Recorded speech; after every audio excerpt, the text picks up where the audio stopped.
വന്നിരിക്കുന്നത് പാലക്കാട് ഫെസ്റ്റ് എന്ന് പറയുന്ന ഒരു ഷോ കാണാൻ വേണ്ടിട്ടാണ്. വളരെ അടിപൊളിയായിട്ട് കണ്ണിന് കുളിർമയാകുന്ന ഫ്ലവർ ഷോ, അതുപോലെ നല്ലൊരു മിറക്കിൾ ഗാർഡൻ. ദുബായിൽ പോകേണ്ട ആവശ്യമില്ല, അത്ര മനോഹരമായിട്ടാണ് ഇവിടെ പാലക്കാട് ഒരു സെറ്റ് ചെയ്തിരിക്കുന്നത്. പച്ച നിറത്തിലുള്ള പാരറ്റ്, റെഡ് പാരറ്റ്, ഫ്ലവർ കൊണ്ട് എലിഫന്റ്, അതുപോലെ തന്നെ ഇങ്ങനെ ഒരുപാട് സംഭവങ്ങൾ ഇവിടെ സെറ്റ് ചെയ്തിട്ടുണ്ട്.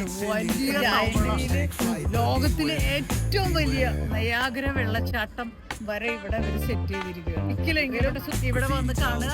ഈ ഷോ ഉള്ളി 31-ാം തീയതി വരെ. ഒരു കാര്യം കൂടി വിട്ടുപോയി മമ്മി, അവിടെ വലിയൊരു ഫ്ലൈറ്റ് ഉണ്ടാക്കി വെച്ചിട്ടുണ്ട്. അതാണ് ഇവിടുത്തെ ഏറ്റവും വലിയ ഹൈലൈറ്റ്. അത് നിങ്ങളൊന്ന് കാണേണ്ടതാണ്. Time stands still, it's hard to move. The rhythm of life, fast and slow.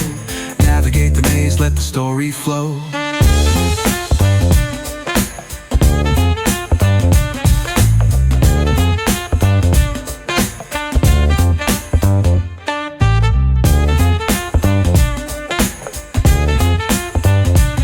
തളർന്നു ഞാൻ പോലെ ഒരു ഫെസ്റ്റ് പൊളിച്ചു. അടിപൊളി.